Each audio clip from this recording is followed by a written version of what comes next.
عشان الحدث أكبر بكتير من مجرد كلمات نقراها، وعشان كرامة الشهداء ما كانش ينفع حد غير أهاليهم هو اللي يتكلم عنها، حتى لو كان اللي هيكتب ده هيكتب أجمل كلمات ممكن تعبر عن اللي جواهم. اللي هتشوفوه في الفيديو أحاسيس ومشاعر صعب جدا إنها تتوصف في كلمات مكتوبة، علشان كده كان لازم تشوفوها صوت وصورة، ويبقى ده وثيقة حية باسم كل شهيد. الفيديو بدون أي مونتاج للكلام، لأن الكلام ده حقيقي جدا. أمير تدرس. المرة اللي فاتت اما احنا جينا هنا يوم الحد، أنا قعدت أبص لك أنت وهي، أنتوا إزاي كنتوا مبتسمين وبتضحكوا؟ ماشي؟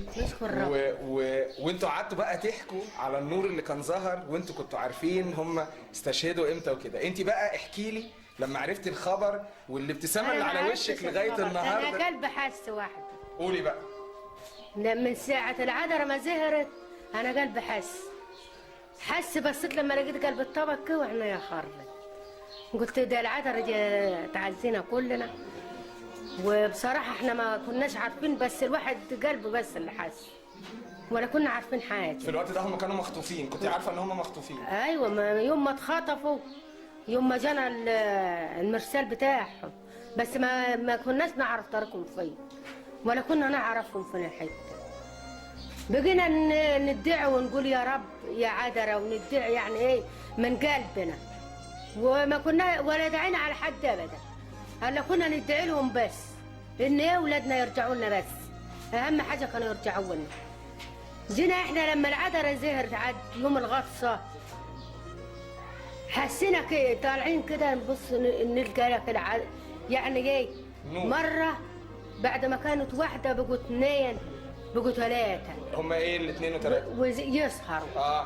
وكل ما تروح تسهر. تمام. وزهرت في البلاد كلها، يعني مش عندنا احنا بس. تمام.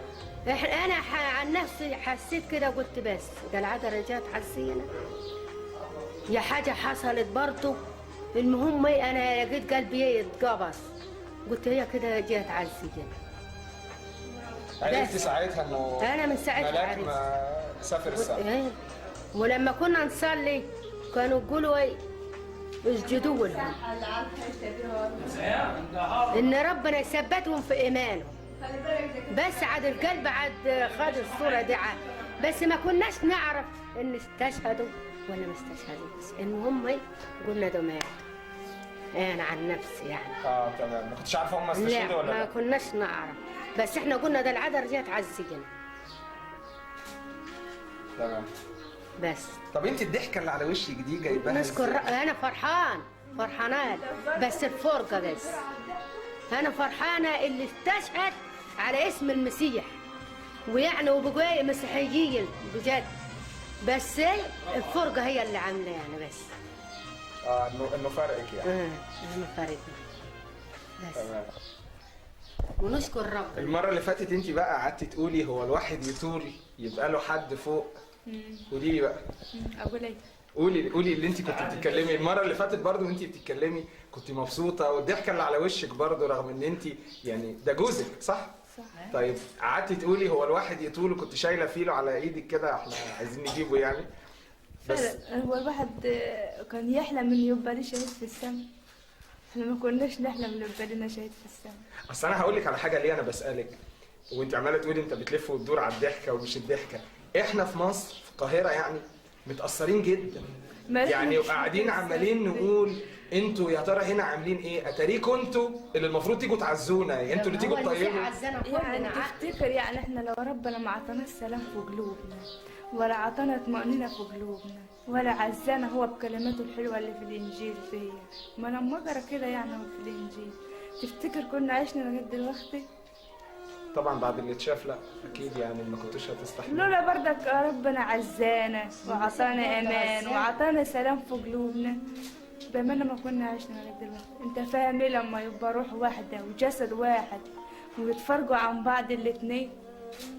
ما انا عشان فاهم ده يعني مستغرب ان انا مستغرب يعني بصي انا فاهم اللي انت بتقوليه كويس، بس يعني انا وانا جاي النهارده مثلا كتبت كده ان انا مسافر عند اهالي الشهداء، وانا ليا الفخر والشرف طبعا ان انا هنا معاكم، يعني ان انا مسافر لاهالي الشهداء علشان انقل، لا مش اعزيهم، عشان انقل لكم اللي هم فيه هناك. فهم كل الناس بعتين يردوا عليا، طب عزيهم، طيب قولوا لهم ان احنا بنصلي لكم وكده. فانا عايز اقول لهم يا جماعه احنا اللي محتاجين حد يعزينا ويجبر بخاطرنا، عشان احنا مكسورين اكتر منهم. عشان كده انا حبيت ان انا ما احكيش اللي انا شفته، لا انتوا اللي تحكوا اللي انتوا حاسين بيه والفخر اللي انتوا عايشين بيه يعني. اول حاجه احنا نشكر ربنا ان هم لغايه ما كانوا مستشهدين بينطوا باسم ربنا يسوع المسيح. دي اول حاجه صح عزتنا وخلتنا فرحانين من جوانا ان هم متمسكين بدينهم على اخر لحظه. دي اكتر حاجه يعني عزتنا. تاني حاجه عزتنا ان هم راحوا مكان اللي هم يستاهلوه. السيد المسيح ان هو وعدنا، يعني رغم وعوده كتير ان هو بيقول انا رايح السماء اعد لكم مكان، وفعلا هو راح السماء، هو جاء الصلب عشان خاطرنا وراح السماء وعد لهم مكان في الفردوس. انهم ماتوا على اسمه ما نكروش اسمه. فهو في آية جميلة جوا في الإنجيل المقدس لما تقول من ينكرني أمام الناس فينكره قدام أبي الذي في السماوات. طبعا هم ما نكروش، يعني نشكر ربنا أكيد، يعني عدل لهم مكان في السماء. دي أكتر حاجة بردك عزتنا. تمام.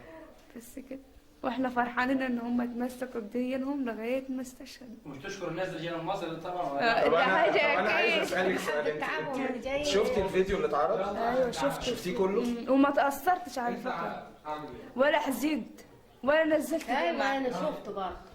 بص، وقفت صليت وقلت اشكرك يا رب ان انت خليتهم يتمسكوا على ايمان. استحملت تشوف الفيديو ده؟ ايوه استحمل.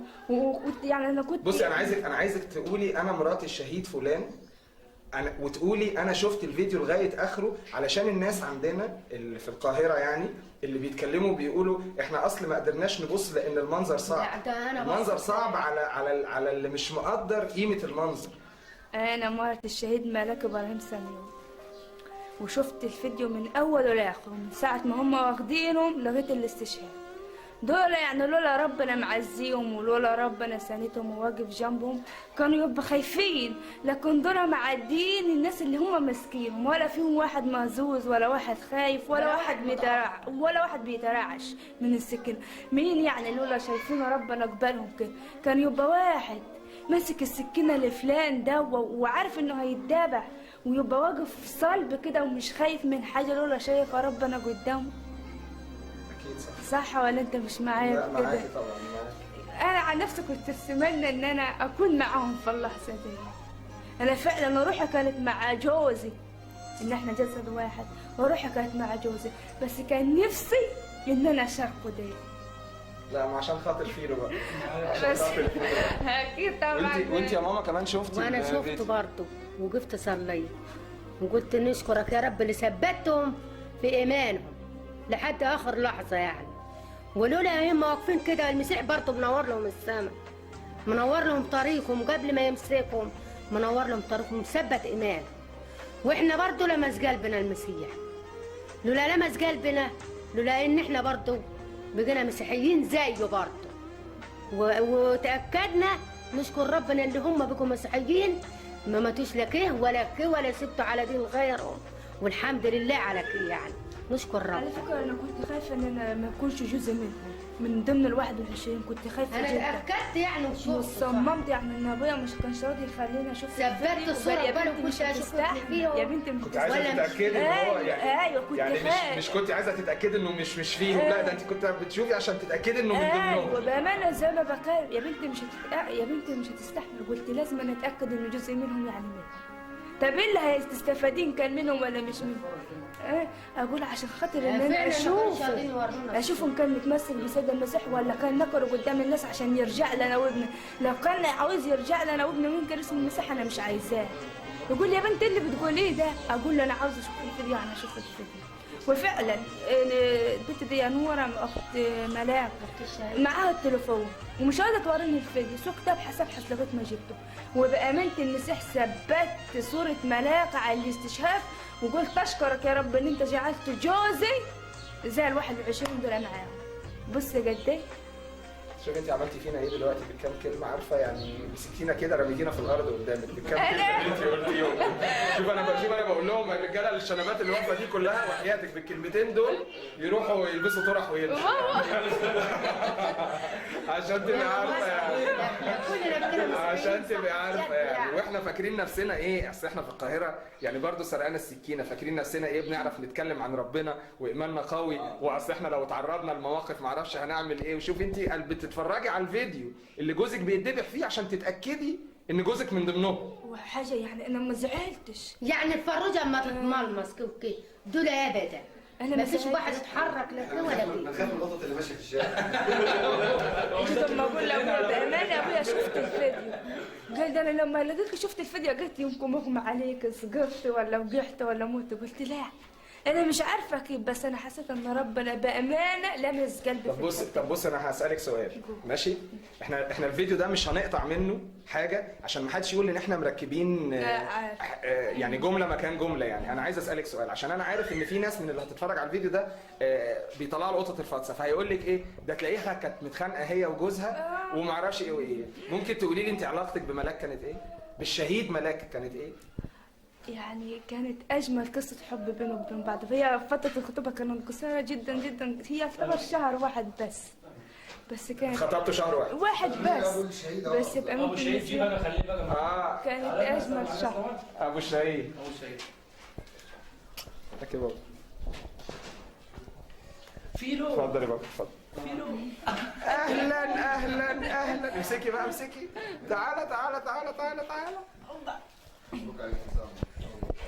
امسكي بقى المايك كده واديني فيلو. تعالى فيلو امسك ده. تعالى امسك ده لماما عشان ماما تتكلم فيه. بتتكلمي انه اجمل قصه حب وانتوا قعدتوا شهر مخطوبين. شهر واحد بس. وعلاقتي انا والملاك يعني علاقه حب وتفاهم. فيلو ده ابنك الوحيد ما عندكيش ما حد؟ عنديش الا هو. بينا تعالي جوه. ساب لي حاجه يعني. سابوا قد ايه؟ هو فيلو دلوقتي قد ايه اصلا؟ سنتين ما شافوش الا يعتبر مرتين او 3 مرات بالكتير خالص. بس كان اصغر من كده شويه يعني يا دوبك كان لسه ما يحط رجله في الارض الخط يا دوبك هيمشي. الدور ده بس اللي هو سابه فيه. سايب لك بطل اهو كمان. نشكر ربنا سايب له ثمره جميله. كان رسالته معايا بقى عشان اربيه حلو زي كده واربيه على الايمان الصحيح زي ما انا. ان شاء الله لما يكبر تقولي له لازم تمشي رافع راسك انت ابوك شهيد يعني. مبروك على الشهيد ملاك يا بابا. احنا رافعين راسنا كلنا بسبب اللي هو عمله وبسبب مفتخرين بيه. صدقني مفتخرين بيهم الحمد لله. مفتخرين بيهم انه رفع راس مصر ورفع راس المسيحيه في كل مكان. ورفع راس مصر برضه. طبعا. ونشكر داعش اللي عملت كده. تشكر داعش اللي عملت كده. صدقني بشكر. انت عارف كنت بتكلم مع حد. احنا بنقول ربنا بس هم ينور لهم الطريق الحقيقي بس. تمام. ما نزعلش ما زعلانين منهم ولا حاجه. بنقول لهم ربنا ينور لكم الطريق الحقيقي بس اللي تعرفوا تمشوا فيه. لكن احنا مش زعلانين منهم ولا نشتم عليهم ولا ندعي عليهم ولا حاجه.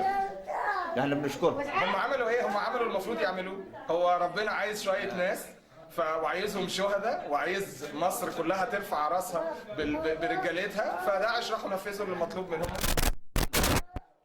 هم نفذوا وصيه ربنا. نفذوا وصيه ربنا.